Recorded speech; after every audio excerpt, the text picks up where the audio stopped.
Les amis, j'espère que vous allez bien. On se retrouve aujourd'hui pour la première vidéo YouTube tutoriel de la chaîne du Hate Lab Ecosystem. On va essayer de vous délivrer pas mal de valeur à travers ce genre de tuto. Là aujourd'hui on va aborder un sujet qui est assez important pour beaucoup d'e-commerçants, celui des thèmes Shopify et de la duplication des sections présentes sur d'autres marques qui pourraient vous inspirer. L'idée ça va être de vous présenter la stratégie complète, le workflow de A à Z pour venir dupliquer parfaitement une section que vous verrez sur n'importe quel autre shop. Comme là en l'occurrence on a ici Balto qui est une marque de compléments alimentaires pour chiens qui vont avoir des sections plutôt sympathiques que vous pourriez avoir envie de dupliquer sur une boutique de compléments alimentaires ou même de cosmétiques, comme cette section qui vient présenter plusieurs ingrédients d'une manière assez sympa, assez dynamique, j'aime beaucoup. Voilà, c'est un petit peu plus de la social proof. Ici c'est très simple, vous le voyez ici, une image et ensuite c'est du texte dans un bloc couleur. On va pas forcément la dupliquer celle-là, mais vous verrez que le process fonctionne également pour ce genre de section.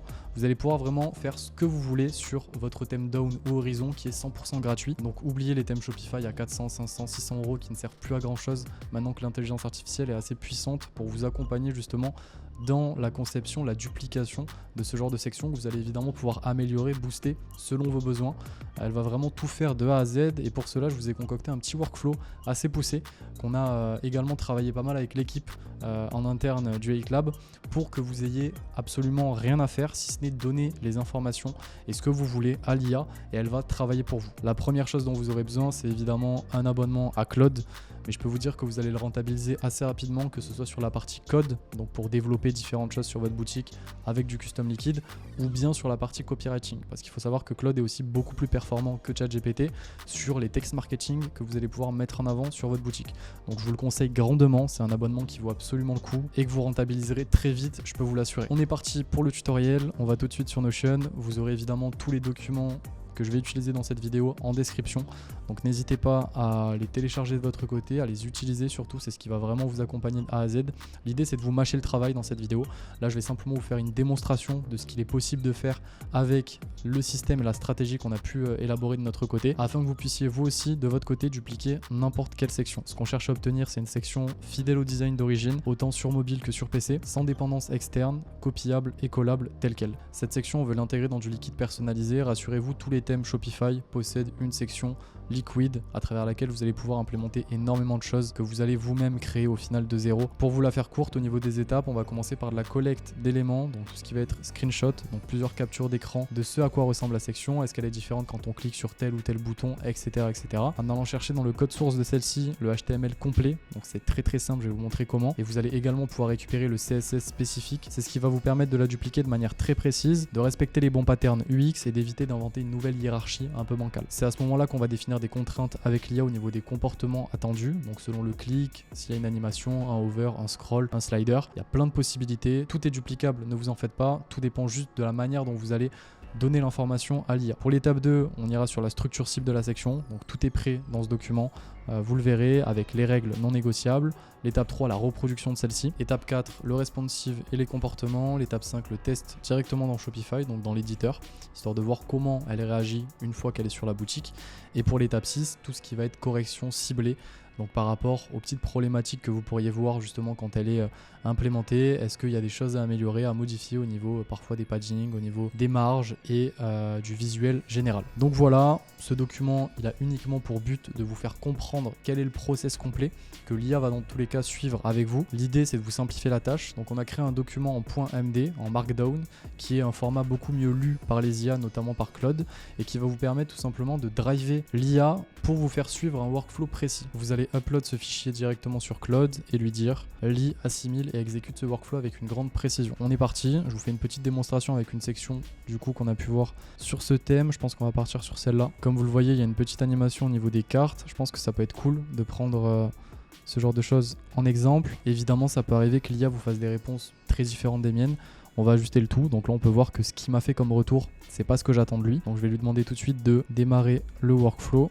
Et on est parti, comme vous le voyez, il est en train de me répondre. On part directement sur l'étape 1A, l'analyse visuelle avec les screenshots. On se retrouve sur la boutique pour faire un screenshot de la section en elle-même. Hop, et on fait la même chose pour le format mobile.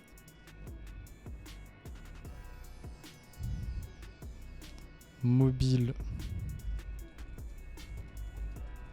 desktop image 2. Donc je lui explique à quoi correspondent les 2 images que je lui envoie, et ça part. L'objectif, c'est qu'il vienne analyser en détail ces images, qu'ils comprennent exactement qu'est-ce qui est présent sur la section. Vous, de votre côté, vous avez un travail de validation à faire. Vous allez checker si tout ce qu'il dit est bien cohérent, si tout ce qu'il dit est bien présent du coup sur l'image, s'il n'a pas fait, on va dire, une petite hallucination sur certains points. Donc là, layout en grille, 3 colonnes, 6 cartes visibles sur 2 lignes. C'est validé de mon côté. Les éléments principaux identifiés, il me parle du coup plus en détail du header au niveau de la typo, au niveau des titres, au niveau des cartes également, donc tous les éléments qui sont présents dessus. Le dosage, le bouton plus, les 2 boutons CTA, le bouton unique sur mobile, la hiérarchie et les espacements approximatifs. Donc là, c'est évidemment une analyse qui fait uniquement visuel. Et après, on va venir lui donner à manger en copiant-collant l'élément présent du coup et correspondant à la section. Il me demande si sur PC, il y a bien uniquement 6 cartes ou est-ce qu'il y en a plus. Donc je crois qu'il y en a un petit peu plus si on appuie sur un bouton, voir plus d'ingrédients, hop. Donc ça, pareil, je lui prends en screenshot directement. Ça nécessite une petite photo, donc je lui montre les 3 en plus avec évidemment le bouton qui est cliqué. Il va s'en rendre compte dans tous les cas. Hop, et là vous répondez du coup à sa question. Il y a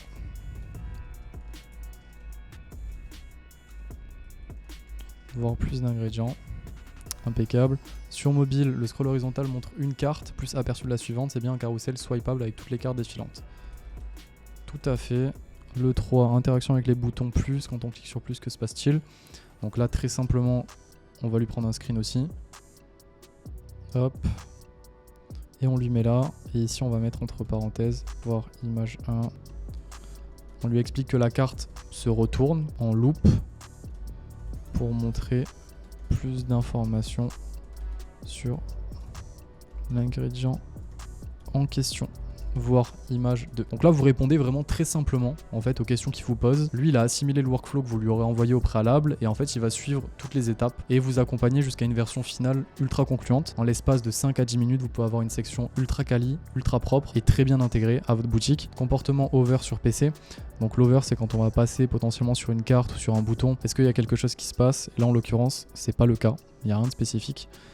Donc on peut lui dire non. Aucun. Et on est parti. Il commence par mettre à jour son analyse juste ici. Et ensuite, vous avez évidemment les questions classiques qu'il va vous poser au final à chaque étape pour avancer. Donc animation de la flip card, quand on clique sur plus, on lui explique que la carte fait une seule rotation pour montrer le dos. Ici, aucun autre contenu. Donc ça c'est bon. Et le bouton moins fait-il un flip retour immédiat, une rotation inverse. Un flip retour immédiat. Et on est parti. On a notre nouvelle réponse avec à nouveau des questions. Donc là on est sur le mini checkpoint de l'étape 1A avec l'extraction du code HTML de la section. Donc vous allez juste faire un clic droit sur la section, vous retournez sur la boutique, un clic droit inspecter. On va sélectionner la section. Donc pas comme ça, vous allez attendre d'avoir vraiment toute la section. Donc là on voit en bas div ingredient.section.h-full. On s'assure que c'est tout ça. Ici un clic droit, vous allez faire copy outer HTML. Ici hop, on lui envoie. Une fois le code HTML envoyé, il va faire une petite analyse et déterminer si c'est nécessaire ou non de lui transmettre également le CSS ou le JS. Donc là en l'occurrence, il détecte la complexité de la section au niveau du flip des cartes. Rien de bien compliqué, mais il le détecte et il voit qu'il n'y a pas forcément les éléments dont il pourra avoir besoin dans le HTML et il me dit qu'il a besoin du CSS/JS custom. Donc il vous suffit de retourner sur la section, vous allez étendre un petit peu cette zone ici, cliquez dessus, on voit qu'ici on a le premier W full, vous cliquez et là en fait vous allez copier-coller l'entièreté de ce code, CTRL-C, CTRL-V, ici on voit que c'est bien le bon code, on lui envoie, il a bien reçu, il me demande s'il peut passer à la prochaine étape, on lui dit que oui. Là il nous refait un rapport complet des comportements et il vient clarifier certains points. Donc à vous de checker si tout est bon, au niveau du clic sur le plus, rotation à 180 degrés, clic sur le moins, rotation inverse, petite transition, pas de loop, une seule rotation par clic. Ici les infos sur les toggles au niveau des boutons, scroll bar custom, barre de progression, on a tout ce qui est lié au carrousel horizontal. Si tout est bon de votre côté, vous finalisez avec les dernières questions de clarification. La question 1, on lui valide pour le breakpoint. Ici, la question 2, nombre de cartes visibles. Oui, je confirme les 6 cartes. Pour les images, on lui confirme d'utiliser des placeholders. Pour le moment, Et ensuite, vous pourrez lui partager les liens des images afin qu'il puisse lui-même les mettre dans la section. Question 4, il nous demande s'il doit recréer les 9 cartes visibles sur notre screenshot ou bien uniquement faire 2-3 exemples. Nous, on va lui en demander 9, exactement comme la section qui est présente chez le concurrent. Que tu fasses les 9. Et pour terminer, les fonts, tout ce qui va être police, donc on lui valide. Oui.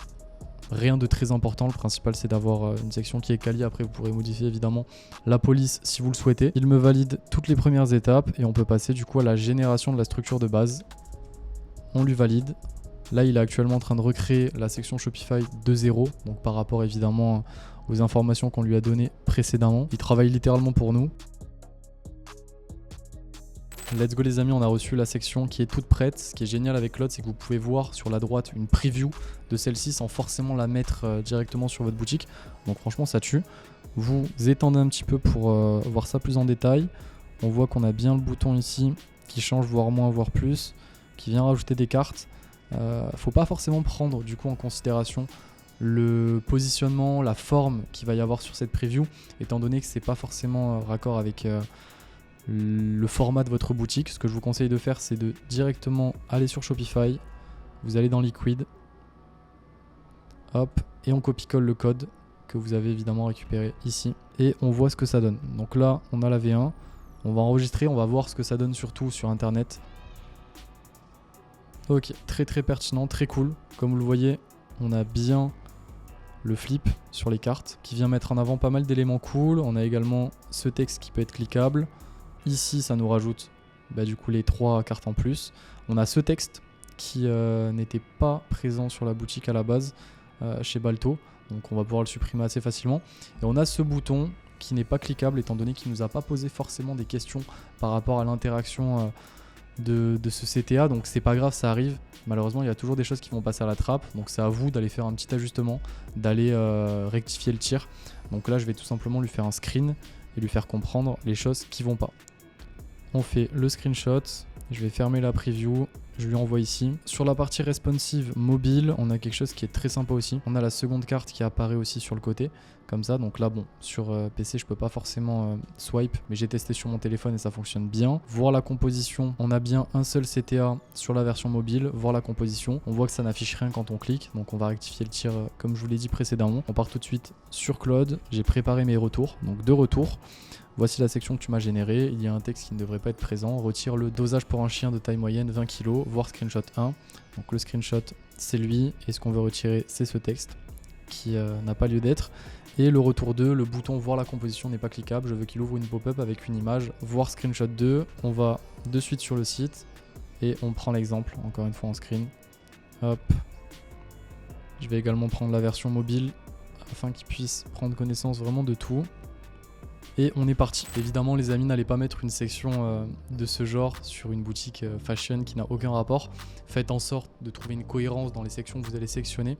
Essayez de vous inspirer surtout de ce que vos concurrents font. Si vous êtes sur une niche cosmétique, allez chercher des très belles sections qui se font chez des gros concurrents sur de la cosmétique et essayez de tout le temps tout réadapter à vous. Ce qui marche chez l'un ne va pas tout le temps fonctionner chez l'autre. Donc il faut quand même avoir une certaine prise de recul sur ce que vous faites, histoire de garder un fil conducteur à votre marque, à votre boutique et ne pas perdre votre cible en chemin. Je viens de recevoir la deuxième version, on voit que le texte qu'on voulait enlever a bien été supprimé et lorsqu'on clique sur voir la composition, parfait, une pop-up avec une image qui n'est évidemment pas encore présente, donc on appelle ça un placeholder qui attend le lien que vous allez lui donner pour l'afficher. Pour tout ce qui va être image, je vous fais rapidement un point ici, il vous suffit d'aller sur Content, Files, Upload Files, vous importez votre image et vous allez ensuite cliquer à droite Copy Link et vous allez pouvoir lui faire une liste tout simplement de liens en lui disant je souhaite que tu importes cette image avec ce lien sur la première carte, celle-ci sur la seconde, celle-ci sur la troisième, ainsi de suite. Ça vous permettra de ne pas forcément avoir à toucher au code, je vous le déconseille, ne mettez pas les mains dedans, sauf si vous êtes développeur évidemment, mais la plupart des gens qui vont utiliser cette stratégie ne le sont pas. Passez par Claude le plus possible pour chacune de vos requêtes. Donc on se le copie-colle, on se le remet directement sur la boutique. On retourne sur notre section initiale, on enlève tout et on se remet la nouvelle version. Parfait, j'enregistre parce que la plupart du temps, forcément le format il est responsive, donc ça va s'adapter au format de l'écran et là en l'occurrence sur Shopify c'est un petit peu plus serré. Et on arrive enfin sur la version finale les amis, comme vous le voyez c'est ultra fidèle à la version originale.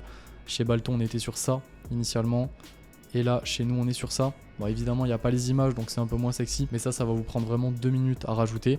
On a le bouton qui vient nous rajouter 3 cartes. On a ce bouton qui vient ouvrir une pop-up, exactement comme chez Balto. C'est vraiment hyper puissant, vous allez pouvoir créer des boutiques de fou avec une image de marque très poussée. Vous différenciez également de vos concurrents avec des sections qui sortent un petit peu de l'ordinaire, c'est l'objectif. Et surtout ne pas jeter de l'argent par les fenêtres avec des thèmes qui peuvent coûter parfois excessivement cher et qui vont juste vous complexifier la tâche plus qu'autre chose. En littéralement une dizaine de minutes, vous pouvez reproduire des sections qui sont assez poussées. Là, j'aurais pu aller plus loin évidemment sur pas mal de petits détails si je veux aller chercher plus de customisation, mettre certains textes en gras, les modifier. De toute façon, vous connaissez le process désormais, c'est un screen, vous l'envoyez à Claude, vous lui faites les retours de manière assez chronologique, de manière assez structurée afin qu'il puisse se retrouver un petit peu parmi les images, les screenshots que vous pouvez lui transmettre, et il va tout simplement faire le travail avec une grande précision comme vous le voyez ici. Sachez que ça fonctionne avec n'importe quelle section, il y en a beaucoup, ce sera plus simple à dupliquer. Vous n'aurez pas forcément besoin d'aller chercher le CSS, parfois le HTML suffit amplement.